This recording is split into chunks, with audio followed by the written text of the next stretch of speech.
everyone. So today we're going to be talking about conductivity. So first, just a general definition of conductivity is the ability of a material to be able to conduct electricity. So let's think about this in terms of what we already know. Of course, we know that metals can conduct electricity, which is why we use these certain types of metals in our wiring within our houses, as well as in other machines. So before we jump into conductivity, let's talk a little bit more about electricity. So electricity is things that we might experience in our everyday lives. Of course, turning on the lights or putting something in the toaster, things like that. But also static electricity is another type of electricity. Maybe if you're running across the carpet and shuffling your feet and you go to reach for the doorknob, you're going to feel a little bit of a shock. And this shock is due to the static electricity. You don't feel the shock like this picture on the left when you're just reaching for the handle. You feel the shock like the picture on the right when you make contact with the handle. And this is because the area of your hand and your body is going to be charged. And through the contact with the handle, you're going to allow for the movement of charges, which results in a shock. So electricity is really the movement of charge. So our goal today is to determine if certain solutions conduct electricity. Remember, electricity is the movement of charges. So we're going to try to determine if certain solutions can foster the movement of these charges. What we're going to be using is a conductivity tester, which, as you can see in this picture, can be inserted into a solution in this case, or also a solid, or just touched to a solid. And if the light turns on, this means that whatever the two metal bars are touching is indeed conducting electricity. So if you think about it as a loop, we need to close the bottom loop. Right now, we just have two pieces of metal. If our solution can act to close the loop on the bottom, then the light will turn on. If it doesn't act to close that loop, the light is not going to light. So when the light lights in our conductivity tester, we can say that the solution that it is inserted in is indeed a conductor. So we did a couple of tests for you guys, and we have some data tables that I'd like to share with you. So on the left here is what we learned about solubility. Remember, something that's soluble was able to be dissolved in water. It became clear and not cloudy. So I'm going to take a minute and highlight all of our materials which indeed were soluble. We took these same ionic solids and tried the conductivity test on them. The ones that were conducted electricity, I'm also going to highlight. So if you compare the two, I'm sure you'll notice that the soluble ionic compounds do conduct electricity, and the non-soluble ionic compounds do not conduct electricity. But why is this? So first, let's think back to solubility. Of course, here we have a compound submerged in water. Let's call the greens the negative pieces and the grays the positive parts. Well, remember we talked about water being polar. It also has a positive and a negative end. And these positive and negative ends try to weasel their way in between the positive and negative portions of this molecule. And what you get is the parts of the compound as a whole begin to fall apart. And some positive and negatives are sprinkled throughout the water. We call these ions.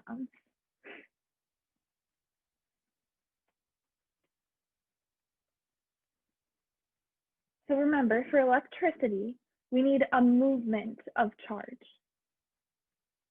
which means we need two things. We need to first have a charge, and second, we need to have that movement. So let's look at a basic light switch. We have a power source down here, which is going to help provide that charge.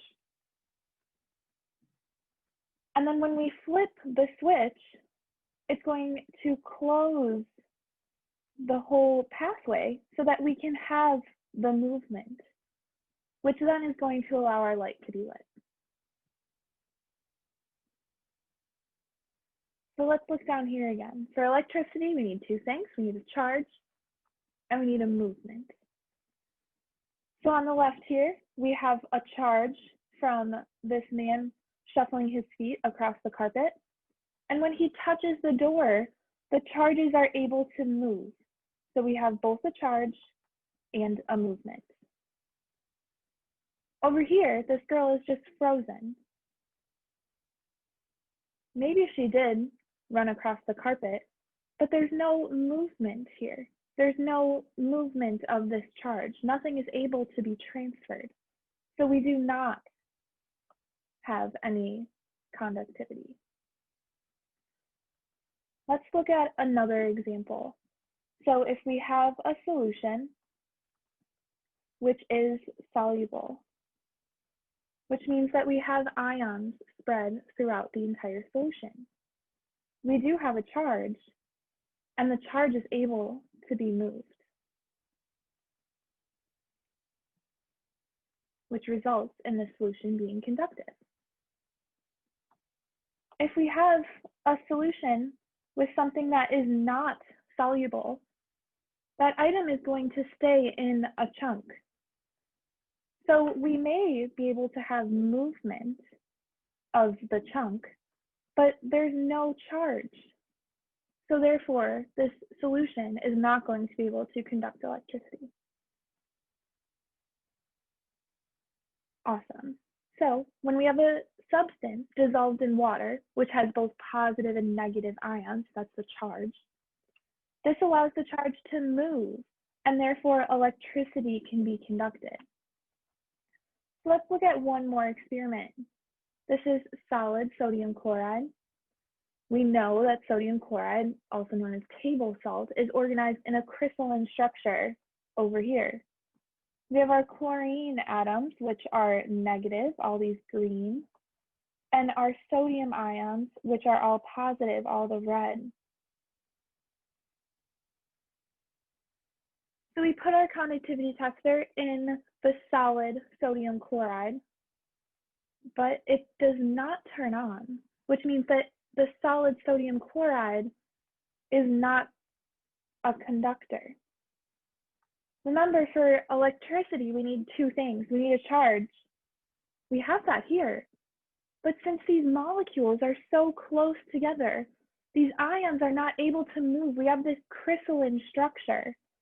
We are not able to move the charges, or nothing is able to move between these charges, which in turn causes the light to not light. So ionic solids do not conduct electricity. If we look at these three examples, we have pure water here, deionized water, no overall charges, so we're missing the charge portion. Therefore, it does not conduct electricity. In the second picture here, we have solid sodium chloride, for example, an ionic compound. It has charges, but no movement is possible because these charges are held so tightly together. Once we combine these two together, the water is able to squish between those positives and negatives of our crystal, our solid crystal, and separate those charges. So again, we have charges. You can see the negatives and the positives. And we can also have movement, which allows our light to light, and therefore makes the solution a conductor. So what we've come to realize, all substances which dissolve in water and create ions, remember those positives and negatives, therefore can conduct electricity because they have the positives and negatives, the charge, and they're also dissolved in water, so those positive and negatives are spread out enough that there can be movement. Charges and movement result in conduction of electricity. So I'm going to leave you on one more note here. What about something like sugar, which definitely dissolves? You can tell that The solution here is not cloudy. But our conductivity tester is not lit. So we have the movement since it's dissolved. So we must be missing these charges. This must mean that when sugar dissolves, it does not produce positive and negative ions. I'll leave you with this to chew on a little bit. So before I leave you guys, I would like to go over some examples and see how we are going to apply this when we're given a compound and we have to determine whether it will conduct or not conduct electricity when added to water. So in our last lecture in the series, we learned that if a compound had either a +1 or a -1 charge, that it would be soluble in water. Through this lecture, we determined that if a compound was soluble in water, that it would also conduct electricity.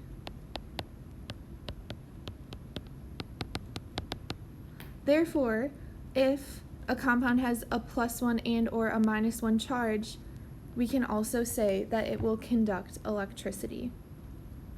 So let's look at some examples. So in letter A, we're going to look at sodium and bromine. So let's first find sodium. It's in the first group of the periodic table and has a +1 charge. If we look for bromine on our periodic table, we'll see that it is in the second to most right group of the periodic table and has a -1 charge. Since we have both a +1 and a -1, we can say that this compound is both soluble and will conduct electricity. So let's look at one more example before I let you go here. Let's look at letter B, potassium sulfate. So again, we're going to find potassium on our periodic table. We're at a +1. And then sulfate. Remember, sulfate is one of these ions that we were talking about, so we're going to have to go to our ion table. And you'll see sulfate here toward the bottom, SO4, and it's going to have a -2 charge. So if we look back to our rule, if our compound has either a +1 or a -1 or both, then we will say it conducts electricity. And we have that +1, so potassium sulfate will conduct electricity. Why is this again? Let's think back to solubility. When we have those +1 and -1 charges, these charges are weak enough that our water molecules can get within our compound and separate it, allowing it to dissolve in the water. When we have charges dissolved in the water, that means that a charge is present, and we can also have the movement of charge, which will allow us to conduct electricity.